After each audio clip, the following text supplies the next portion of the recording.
Olá, crianças! Vamos para mais um vídeo da correção das atividades, tá? Semana de 17 a 21 de agosto. Correção das atividades de português. O tema acentuação e sílaba tônica e provérbios. Se vocês já assistiram o vídeo indicado por mim e pela professora Fernanda, vocês entenderam que sílaba tônica é aquela sílaba forte quando a gente pronuncia a palavra, né? Toda palavra tem uma sílaba forte, aquela que a gente fala com mais ênfase, né?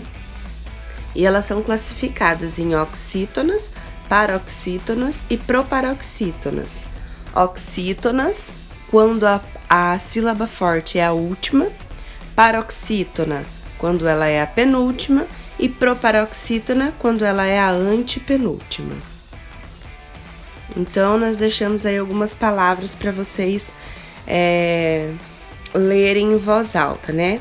Maracujá, chaminé, ninguém, armazém, pastel, crachás, agogôs, tatu, gilós, através, ipês, tucupi, metrô, karatê, andar, paletó.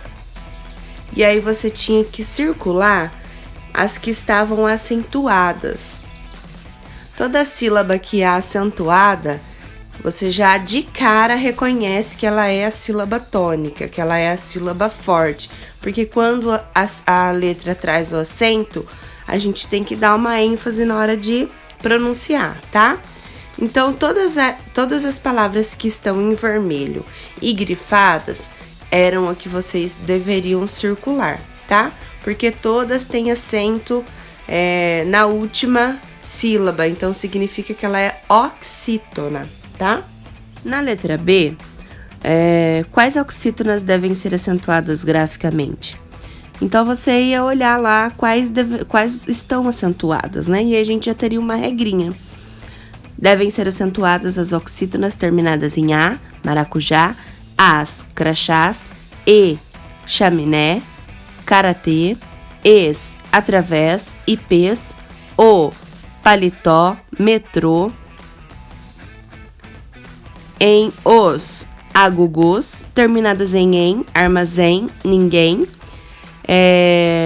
terminadas em os, gilós, e terminadas em ens, que é o plural de em, armazém, armazéns, tá? Então, a palavra está acentuada na última, ela é uma oxítona. Na número 2, vocês teriam que acentuar a palavra e classificar em oxítona, paroxítona e proparoxítona. Depois que você acentua, você vai saber se acentuou a última, se acentuou a penúltima, ou se acentuou a antepenúltima. E aí você consegue classificar. Tudo bem? Façam a correção. Número 3. Complete com palavras proparoxítonas. 3 opções aí: máscara, satélite e sábado. Letra A. Sábado é o 7º dia da semana. B. A lua é o satélite natural da Terra. Letra C. O Homem-Aranha usa uma máscara para esconder o rosto. Todas as palavras são proparoxítonas porque todas estão acentuadas na antepenúltima. Em seguida, nós falamos de provérbios, né? É um ditado popular que é passado de geração em geração, é de origem bem antiga e é uma sabedoria do povo, né? Não foi cientificamente comprovado por ninguém. Água mole em pedra dura, tanto bate até que fura. Quem semeia vento, colhe tempestade. E aí tem o significado de cada um. E vocês, diante dos vídeos que nós passamos para vocês, deveriam escolher um e colocar o significado. Eu coloquei 2 aí de exemplo para vocês. Não precisa necessariamente ser igual da professora. Se você escolher o outro, tudo bem, mas o importante é você saber o que esse ditado, né, o que esse provérbio quer dizer. Eu escolhi cada macaco no seu galho, que expressa a ideia de cada pessoa no seu lugar. Cada um que cuide daquilo que lhe diz respeito, tá? E de grão em grão a galinha enche o papo. Expressa a ideia que de pouquinho em pouquinho a gente consegue muito. Certo? Façam uma correção e a gente já continua aí com a próxima atividade.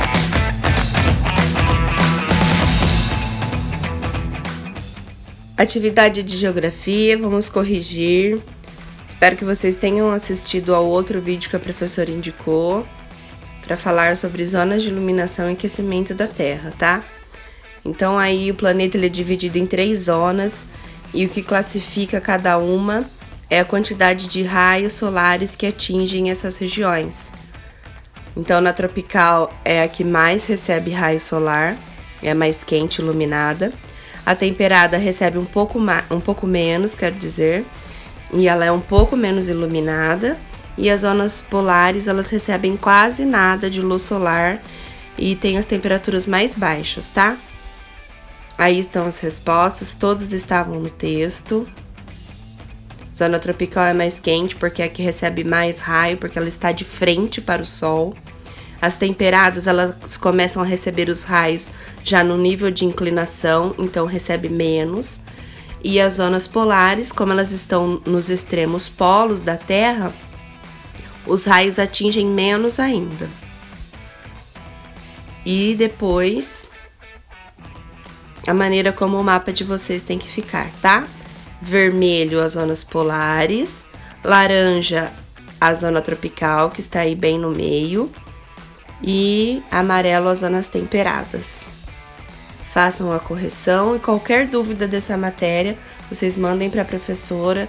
Eu faço outro vídeo explicativo ou procuro algum que ilustre melhor aí para vocês. Mas o segredo é entender quais são as zonas, onde elas estão localizadas e por que essa divisão. Por conta da quantidade de raios solares que são diferentes em cada região, tá? Por conta da Terra ter a curvatura, estar em movimento de rotação e uma leve inclinação, os raios atingem de maneira diferente, tá? Então é isso. Vamos aí para a próxima correção. Atividade de ciências, vamos para a correção. Falando sobre fotossíntese, que é o processo em que as plantas produzem o seu próprio alimento, tá? A gente não dá comida para a planta, né? A gente tem que dar água ou ela capta da chuva. Então ela produz o seu próprio alimento, tá? E para isso ela precisa de alguns elementos para absorver e realizar esse processo, que é a energia solar, né, a luz do sol, água e gás carbônico, tá? Então ela absorve e depois ela libera pra gente o oxigênio, tá? Combinando a água e o gás carbônico, a planta transforma isso em carboidrato, quer dizer, é um alimento que ela vai se nutrir, né? Então ela absorve a água pelas raízes, a luz solar pela folha, através da clorofila, e o gás carbônico, e aí transforma isso em carboidrato, e é onde ela tem a sua fonte de energia, tá? E quando ela realiza a fotossíntese, ela libera o gás oxigênio, que é o que a gente usa, né, para viver, é o que a gente respira. Por isso que a gente precisa preservar as plantas, tá? E aí um esquema para vocês entenderem o que a planta absorve e o que ela libera. E o que aconteceria se colocássemos uma planta em um ambiente sem gás carbônico e sem luz? Bom, se ela precisa da luz e do gás carbônico para realizar a fotossíntese e produzir o seu alimento, se a gente submete a planta a um lugar sem um desses itens, ela não realiza a fotossíntese, então ela vai morrer porque ela não vai ter alimento, tá? E aí nós vamos ficar com menos oxigênio. E de onde vem a energia utilizada pelas plantas no processo da fotossíntese? Lá no texto a gente tem energia solar, olha lá, a energia da luz do sol. Já tá destacado, ó. As plantas usam a energia da luz do sol. Então, a realização do processo, né, vem a energia para a realização do processo vem da luz do sol. e desenhe uma planta da sua casa. Depois faça um esquema que represente a fotossíntese. O que a gente precisa que vocês absorvam aí, entendam para fazer o desenho.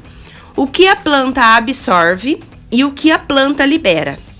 Ela vai absorver água, a luz do sol, gás carbônico. E o que ela vai liberar?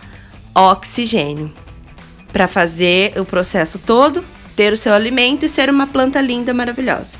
Eu fiz um esquema aqui na minha casa, vamos ver?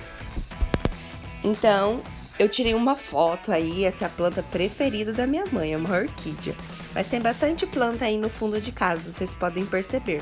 Então, eu tava bem de manhã, olha lá, os raios solares batendo. Então, ela tá absorvendo a luz do sol, ela tá absorvendo o gás carbônico do ambiente e a água que tá aqui na terra, aí nessas gotinhas que eu representei. Então, as setinhas brancas são os elementos que ela absorve. E a setinha vermelha é o elemento que ela libera, é o quê? O oxigênio. Então, ela absorveu o gás carbônico, absorveu a água, absorveu luz solar e vai liberar o gás carbônico. Então, é importante vocês entenderem isso, o que ela absorve e o que ela libera. Tudo bem, turma? Caprichem aí nas plantas de vocês, hein? Agora, atividade de história, comércio e ocupação do espaço. Nada mais do que um texto para vocês interpretarem, né, sobre as rotas comerciais, sobre o mar Mediterrâneo, sobre os fenícios, que foi um povo bem importante aí nessa rota comercial, tá? E algumas mudanças que ocorreram. Então, vamos lá. Número 1. De que maneira o comércio influenciou a ocupação do espaço e as trocas culturais entre os povos? Se vocês assistiram ao vídeo que a professora enviou, vocês também vão conseguir responder através do vídeo. Porém, no texto também dá para responder. O que é isso? As trocas comerciais, né, o comércio, por que ele influenciou a ocupação do espaço e as trocas culturais? Porque os povos distantes uns dos outros, eles trocavam mercadorias e aí começaram a trocar culturas, né, a aprender novas línguas. O povo que era um distante do outro, aí eles navegavam para ir lá em outras terras, aí eles viam como que aquele povo vivia, de repente queria mudar para aquele lugar porque era mais interessante, né? Então, ela permitiu que o contato entre os povos, e aí um povo ficava conhecendo a cultura do outro, né? A busca por novas rotas de comércio permitiu o contato de diferentes povos que viviam distantes uns dos outros, modificando a ocupação do espaço com o surgimento de novas colônias e promovendo as trocas culturais com a difusão de diferentes línguas, costumes e produtos. Então, eu morava lá longe, aí eu ia lá no outro lado buscar alguma coisa, fazer alguma troca comercial. E aí eu achava bacana aquele meio de vida, aí eu levava o meu povo para lá, ou eu levava para o meu povo algum costume, algum produto diferente. Então foi esse esquema aí de conhecer o diferente que as trocas comerciais, né, o comércio influenciou na ocupação do espaço e nas trocas culturais. E o mar Mediterrâneo, ele era importante para esse tipo de comércio, por quê? Porque era por ele que os povos navegavam, né? Por meio da navegação do mar Mediterrâneo, muitos povos antigos da África, Ásia e Europa realizaram trocas comerciais e entraram em contato com diferentes povos e culturas. Era por meio do mar Mediterrâneo que eles iam para outros lugares. Então, ele era um meio de navegação, por isso que ele foi importante. Escreva sobre os povos fenícios. Os povos fenícios habitavam uma estreita faixa litorânea do Mediterrâneo. Navegavam em embarcações chamadas galés, nas quais utilizavam velas e longos remos, e chegaram à Europa e à Ásia, onde comercializavam diversos produtos e fundaram várias colônias. Então, os fenícios foram responsáveis por várias colônias e foram responsáveis por comércios de coisas diferentes, né? Escreva as mudanças ocorridas durante as disputas das rotas comerciais. Olha lá, mudanças rápidas e algumas transformações como o domínio de portos e de pontos comerciais. O comércio era uma atividade necessária à vida da população, né? E ao mesmo tempo produziu conflitos políticos e sociais e gerou também desigualdade entre as pessoas. Então, o comércio era importante, era necessário, eles precisavam daqueles produtos. Só que gerou conflito, porque um queria ter mais que o outro, um queria dominar um porto, o outro também queria. Então, assim, foi bacana no começo, que eles estavam ali entre as colônias próximas, foi bacana. Só que quando começou a expansão, quando começou a ter que navegar, quando começou a ter que ir para outro território, começou muitos conflitos. Porque cada um queria ter o domínio, né, de um território maior. E também o lado bom é que gerou essa troca cultural aí, né? Então é isso, assistam o vídeo lá que a professora mandou. E se precisar, dá um pause aí para anotar as respostas, tá? Mas tem tudo no texto. Vamos para a próxima.